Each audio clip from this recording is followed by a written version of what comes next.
Pak, ini kan banyak orang Kemenlu yang punya saham di beberapa perusahaan. 134 orang. Ya itu emang secara ketentuan mereka tetap boleh punya saham ya gitu. Boleh, tapi bukannya boleh, tidak etis. Kalau PP-nya bilang tidak etis. Tapi itu dilarang atau enggak? Tidak etis, jadi harusnya ya waktu PP tahun 80 dilarang berbisnis. Nah tapi PP berikutnya nggak jelas ngaturnya, hanya bilang agar memilih kegiatan yang etis. Nah, ini etisnya apa gitu kan nggak jelas. PP berapa Pak? Gua lupa tahun 2021. Itu berarti etis nggak ada batasannya Pak? Jadi sekarang begitu ya tafsirnya sendiri aja, kita juga kaget kok jadi banyak bener ya gitu. 134 kan punya saham gitu, misalnya RAT kan punya 6 atas nama istri, hampir semua nama istri sih. Berarti nggak ada yang atas nama pribadi Pak? Ya kan kalau istri sama pribadi kan dianggap sama dong kalau di LKPN. Kan yang dilaporin di LKPN. Kenapa yang jadi kalau perusahaan ini konsultan pajak jadi bahaya? Kan gitu ya. Ini kan apa sih resikonya orang pajak? Dia kan berhubungan dengan wajib pajak. Ya gitu kan. Dan wajib pajak berkepentingan membayar sesedikit mungkin. Kan gitu ya. Petugas pajak berkepentingan atas nama negara menggunakan wewenangnya ya supaya pemungutan pajak maksimum. Nah, muncul resiko begitu dia ketemu, kan gitu ya, bahwa yang ini mau sedikit banget, yang ini mau banyak banget, kan gitu ya.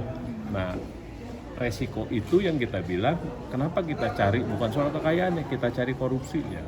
Korupsi itu yang paling mungkin dari hubungan petugas pajak dengan wajib pajak, yang paling mungkin gratifikasi dan suap. Karena kan per definisi itu penerimaan terkait jabatan dan wewenang. Makanya itu yang kita cari, bukan soal kaya-kayanya kita nggak pusing lah gitu ya. Tapi kalau dia ada nerima dari orang ya wajib pajak lah pasti kan terkait wewenang dia. Nah wewenang dia kan menetapkan, memeriksa yang gitu-gitu kan.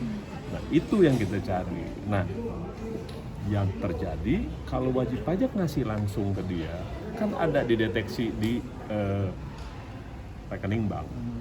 Atau kalau ngasih tunai bisa dilihat di sana gitu kan, dia ngasih ke pahala misalnya, wah ini berarti suap atau gratifikasi nih, karena kan nggak ada urusan tiba-tiba ngasih ke saya gitu.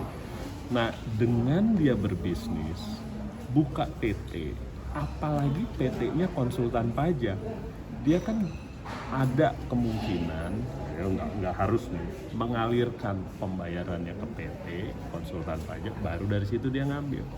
Karena di LKPN itu nilai perusahaannya itu nggak dicantumin, cuma sahamnya aja. Kalau sahamnya 50 lembar, satu lembarnya sejuta ya cuma 50 juta.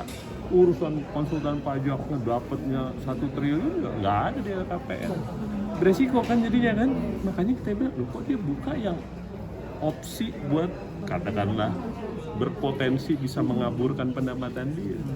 Tapi itu bukan konsultan pajak saja, konsultan pajak itu kita bilang tidak etis karena urusan pajak punya konsultan pajak, kan gitu kan, dia bisa bilang, oh Pak kalau nggak jelas lu tanya aja sama konsultan pajak, konsultan pajaknya ini, nah kan itu tidak etis, plus dia membuka peluang untuk menyamarkan.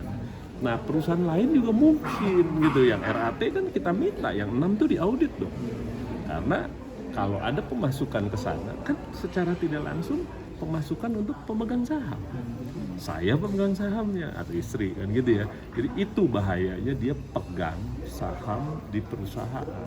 Itu yang kita bilang. Berarti ada potensi konflik kepentingan maksudnya gitu. Betul, dan dia memperlebar resikonya. Tadinya resikonya cuma kalau dia kasih uang ke gua jadi lebih susah lagi resikonya dikelola karena bisa tangan ke konsultan lagi baru saya hilang jejaknya. Jadi sahamnya itu saham ke perusahaan konsultan ya Pak? Sahamnya Pak? Sahamnya itu ke perusahaan konsultan Pak? Banyak macam-macam, yang 280 kita lagi teliti, tapi kita fokus mana yang perusahaan konsultan. Pak yang 134 yang paling bahaya itu Nah, kalau untuk Kalau pejabatnya apa, konsultan Pak? itu nggak apa-apa berarti Pak? Ya Tetap masih etis, oke, tapi sebenarnya gini, istrinya punya saham perusahaan catering, oke dong, ya, katakan dia suka banget. Tapi kan jadi membuka peluang kalau wajib pajak mau nego, transfernya ke perusahaan catering aja. Nah, di sini coba diperiksa. Ada nggak pembayaran ke gua? Ada. Saya ini perusahaan catering. Itu yang kita bilang resikonya jadi makin lebar. Bukan soal boleh nggak boleh nih.